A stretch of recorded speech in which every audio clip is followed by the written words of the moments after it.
Pessoal, o nosso tema de hoje é a estrutura de um sistema de gerenciamento por cálculo de tendência de consumo.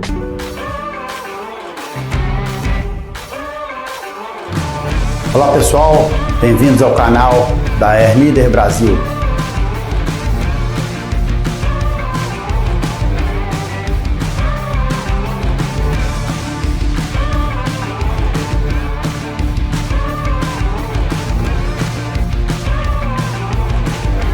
Meu nome é Virgílio Souza, sou engenheiro eletricista e o nosso objetivo aqui é compartilhar com vocês conhecimentos sobre eficiência energética em ar comprimido. Na verdade, nós vamos falar do sistema Airleader, tá? Que é um produto alemão, fabricado na Alemanha, tá? Concebido e fabricado na Alemanha, tá? Desde a década de 90, e é um equipamento que surgiu justamente da necessidade dos clientes, né? Das indústrias, que já tinham um volume de compressores grande, era excesso de ar, tinha um alívio demais. E aí surgiu a demanda de se estudar como fazer um sistema em que você conseguisse de fato reduzir as perdas por alívio dos compressores. Pessoal, o Airleader é um sistema de gerenciamento por cálculo de tendência de consumo, tá? Focado em atender qualquer indústria, tá? Não é específico para qualquer segmento industrial. E o principal, ele é multivendor. Ele é feito para trabalhar com compressores de quaisquer um dos fabricantes tradicionais do mercado, principalmente compressores a parafuso, tá? Fixos ou de velocidade variável. Para que eu seja um sistema que funcione com qualquer compressor de qualquer fabricante, eu preciso basicamente de alguns sinais que são os mesmos de cada compressor, tá? Independente se ele tem um HM ou se ele tem um HM do fabricante A ou do fabricante B, ou se ele não tem HM. O que eu preciso basicamente são os seguintes sinais. Precisa saber se o motor está rodando. Então é um sinal simples digital. Eu preciso saber se o compressor está disponível para eu utilizar. E eu preciso saber, ou seja, ele está pronto para rodar. E eu preciso saber se o compressor está em falha. Então, com esses três sinais digitais, eu consigo controlar qualquer compressor de parafuso, tá? Isso parafuso de velocidade fixa. E eu preciso enviar para o compressor, basicamente, dizer para ele se ele vai rodar em local ou remoto, ou seja, é o Airleader que vai controlá-lo, ou se ele vai se autocontrolar. E o segundo ponto é, uma vez que eu estou em remoto, é para dizer para ele com qual se ele entra em carga ou se ele entra em alívio. Então são basicamente, pessoal, 5 sinais digitais que eu preciso de qualquer compressor.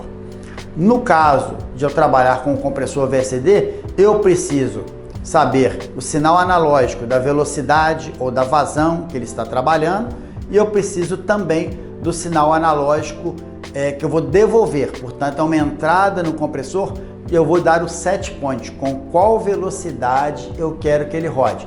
Então, lembrados lá atrás, nós falamos sobre velocidade variável, tem que trabalhar entre 40 e 80 por recomendação dos fabricantes. E é isso que o Airleader vai procurar colocar o compressor, sempre entre 40 e 80% da capacidade dele. Por isso eu preciso ter no compressor essa entrada digital. Pessoal, no caso do compressor centrífugo, não é um compressor que a gente vai ficar variando, vou botar em carga, alívio, etc. Então, basicamente, a gente pega do compressor centrífugo, basicamente, 3 sinais. É o motor rodando, o compressor está pronto, ou seja, disponível para trabalhar, e se ele está em falha ou não, tá certo? Basicamente isso. Eu não vou dar comando para ele entrar em carga ou alívio. Basicamente, eu autorizo entrar, ele está em remoto e ele autoriza entrar e ele não vai ficar entrando em carga alívio. Por isso, ele tem que ser o cara da base de carga. Fundamental isso. Então, pessoal, a gente já sabe o que a gente precisa de sinal para os compressores. Não tem nada de muito complicado nisso. E onde é que é o nosso pulo do gato da Airleader? Eu tenho uma interface universal. Eu não preciso trocar IHM, colocar IHM de um único fabricante para que seja atendido a esse requisito. A minha interface, ela basicamente tem o quê? 3 entradas digitais e 2 entradas analógicas e mais uma saída analógica. Com isso, eu consigo fazer o controle de qualquer compressor, de qualquer fabricante. E por isso, se o grande é de um fabricante A e o pequeno é de um fabricante B, para mim é indiferente, é transparente. Eu consigo fazer isso tranquilamente. Essas interfaces a gente instala dentro de cada compressor, então para cada compressor a ser controlado, eu tenho uma interface dessas e eu tenho essa comunicação entre os compressores numa rede RS485.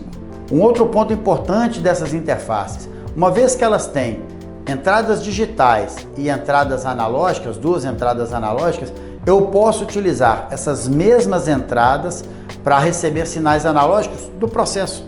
Uma pressão na linha lá perto da prensa ou na boca da extrusora, tá certo? Quanto é que está a vazão na pintura, quanto é que está a vazão na prensa, nas prensas, eu consigo receber essas informações e agregar isso tudo ao servidor web para ter visualização e depois trabalhar essas informações.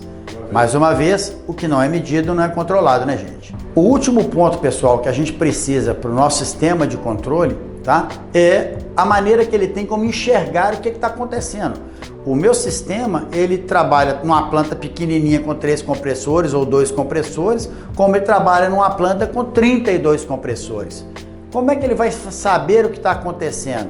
Ele vai saber isso daí através do sensor de pressão. Aquele que eu falei lá atrás, preferencialmente no reservatório, instalado ali num lugar tranquilo da tubulação, para que ele enxergue com clareza as variações todas de pressão que a gente tem. Tá legal? Pessoal, todas essas informações de todos os compressores, status de falha, se está disponível, se não está disponível, etc. Pressão de linha, se eu tiver um sensor de vazão, se eu quiser saber a pressão lá na pintura, etc.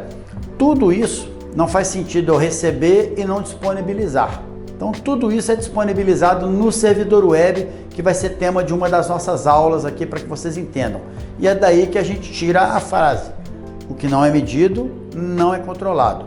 Portanto, a gente vai passar a medir tudo que o seu sistema tiver para entregar e você vai passar a controlar isso daí e tomar as decisões baseadas em dados, em fatos, e não em estimativa, ideia, impressão. Vai ser baseado em dados. E isso é engenharia, pessoal. Pessoal, se vocês gostarem do conteúdo, fiquem à vontade para dar um like, inscrever-se no canal e ativar o sininho aí para as notificações. Um abraço!